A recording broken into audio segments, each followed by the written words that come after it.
Do you know of a radio station that's been popped with an image copyright claim on its website? Well, today we're going to give you some tips on how you can use AI to keep your website out of trouble.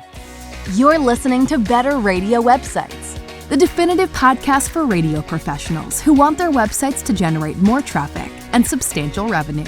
Get time-tested techniques, secret tricks, and valuable tools in online content, marketing, analytics, security, social media, and much more. Ready for your radio station to dominate digital in your market? Here we go. Hi, it's Jim, and welcome to Better Radio Websites, the podcast that wants to help you get more visitors and the most revenue from your radio station website. Thank you so much for tuning in this week. And if you haven't checked us out on YouTube, be sure that you check us out there and like and subscribe. And please share this podcast out with other folks in your radio realm, your other radio colleagues. Thank you so much for doing that. Well, this week we want to talk about image copyright, and it's because I received an email from a law firm in New York City this past week. And it was because one of our affiliates had used a copyrighted image on its website 2 years ago.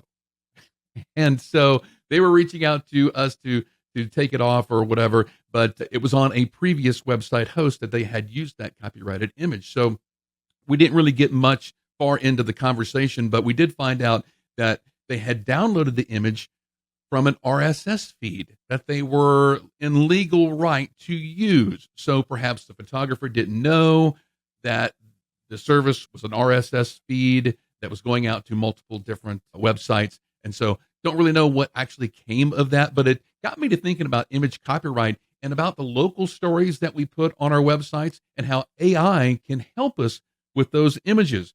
Because to face it, we all don't have tons and tons of money to pay hundreds of dollars per image on some of these stock websites. So AI can really come to the rescue and keep us out of hot water. AI can be a very handy tool because all of the images that AI creates is copyright free.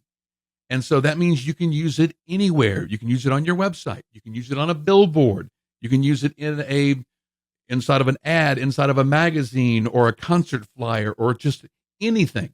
You don't have to worry about any kind of image copyright issues. But if you hear about other radio stations getting in trouble and having to go through all those legal issues, you may think, well, you know what? I'm just not even going to put images on our station website. Please don't think that way, because images are vital to any engaging website. Studies have proven over and over and over that images get more clicks than just regular text. It looks better. We're a visual people. We take in images all the time. I have a screensaver here that is changing from different images. So it just reminds me that we are a visual people. And so images get more clicks. That means that your website is more engaging and it's going to increase more visitors and advertisers if you have images. But you do have to worry about copyright claims. We can't just pull anything off the internet and put it on our station websites. Now, there are royalty-free websites out there like pexels.com that you can go out and grab images for. Do be sure to read the limitations on those, because a service like pexels.com, you can use the image on your website, but you can't print it on a t-shirt. You can't put it on a concert flyer and then hand that flyer out, or put it in a magazine and then sell that magazine, that sort of thing. So you want to be careful when using services like that. With the rise of AI technology, there's a promising solution without the hefty price tag of paying for every single image, or you don't have to worry about looking at the fine print and into where you can use that image. All of that is just taken away. It's revolutionized many aspects, not just images, but in text and everything like that, of digital content creation. It's actually making our job of updating our website easier. AI tools like OpenAI's DALL-E model, Midjourney, Leonardo, Artbreeder, gosh, there's tons of other services out there that you can choose from. They can all create unique copyright-free images based on textual descriptions. That means you just tell it what you want the image to be, and it creates it.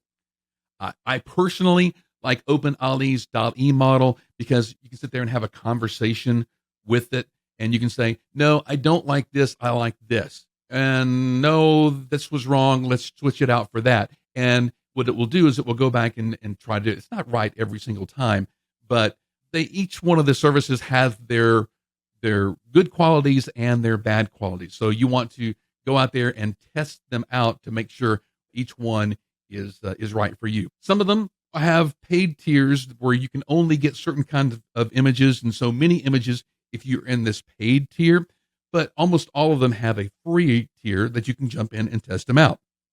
They give you only a limited amount of credits or something like that you can try it out with. And when you try it out, you'll be able to see, okay, this service is going to be better for me than this one. I like this one because it does this rather than that. The DAL-E, using ChatGPT and DAL-E's model, it doesn't do real photorealistic, like it was taken with a DSLR camera. It doesn't do those types of images. Midjourney does, but Midjourney doesn't have the conversational back and forth that ChatGPT does. So there are betters and worses of each one of these different services. All right, so let's look at the cost effectiveness. All these AI tools can generate a wide range of images at a fraction of the cost of the stock photo services. I mean, I don't know how these stock photo services are going to survive, $150 an image. I mean, yes, if you need an image of Taylor Swift or something like that, yeah, you're going to have to pay for that. But more than likely, you're not going to. And so, again, try all the free plans and see if one of these services will give you the image that you need. Now, you cannot ask one of these services to generate you a likeness of an image and then use that in something paid. I've seen images on Facebook lately where they were AI generated images of Donald Trump and Joe Biden. They're sitting together, they're fishing, they're doing all this kind of other stuff. Obviously, it was AI generated, but you couldn't sell that because it contains the likenesses of those people, and they do have the rights to those images or their likenesses. So you don't ever want to generate an AI image of something that clearly would be a copyright claim. Okay, so yeah, no photographer took that photo, but it is in their likeness, and they do have rights to that you do have to keep in mind for. So do be careful of that. You just can't use AI for anything. Okay, it does allow you to create highly customized images, though, and for almost everything that you use, like events, your news articles, contests, that sort of thing. And if you needed an image for maybe a jazz night, maybe you could create a image of a jazz juke joint or people dancing. That would give you more of a jazz feel without the fear of having any copyright issues. Or maybe everybody snowed in one day. You don't have any images of snow-blocked roads. You can go to Midjourney and say, hey, I need an image of a snow-blocked road. Snow covers everything. And as a matter of fact, if you go to this blog post, you'll see the image that I've created for both of these scenarios. So some of the best practices that you can keep in mind is to review and edit. Just because that you give AI this great description and it creates the image for you, it may not always be perfect. So look for little things in the images that stand out. I've created an image that where, the table started here, but it ended way down here, or all of these services have trouble with fingers. I have no idea why, but fingers will be all disjointed and look just really, really crazy. So there are things that you need to look out for when generating these online images. All right. So you can also blend services. That's one of the best things to do on your radio station website is don't just fully count on AI generated images, because then it might start get boring. I need to look at skyrocketradio.com and look back to my all my posts or whatever. I mean, I try to mix it up to where I'm not using all photo realistic images and not all AI generated images. So kind of using a blend and going back and forth on using different things. Really, the best images that you can use are the ones that you take yourself. You've actually gone out and taken pictures of police cars and fire trucks and local landmarks and stuff like that. Those are the very best images that you can use on your station website. You do want to keep abreast of all of the AI developments out there. I've mentioned like 5 different AI image generating tools in this podcast, but literally there are hundreds more and more coming online every single day. So it's best to keep up with this very fast pace of AI. It's going to be a whole lot different next month and the month after and later on this year. Just watch and you'll see. One of the best practices that I can really try to impose on you is to go ahead and attribute your images anyway. Whenever you upload your image, let's say it's to WordPress, it's going to ask for a caption. And in that caption, we normally put where we got the image from. And the reason that we do that is so 2 years from now, when somebody comes knocking on the door and saying, hey, this is my image, I took this, you can say, no, I got it from Pexels.com, or I got it from abcnews.com, or else I got it from Midjourney or DALL-E 3. That's where I got that image from. Because 2 or 3 years from now, you're not going to remember where you got that image from. And so it's always best to go ahead and attribute every single image that you upload to your website, whether it's used for events, contests, news articles, anything. So be sure to attribute every single image that you use. So while AI tools can offer a novel solution, again, try not to depend on them entirely. Again, the best images that you can upload are the ones that you take with your phone or with your DSLR camera, everything around your community. We do so much encourage radio stations to do that every single time. AI generated images, though, they can be a groundbreaking opportunity for you to enhance your website visually without the fear of copyright infringement.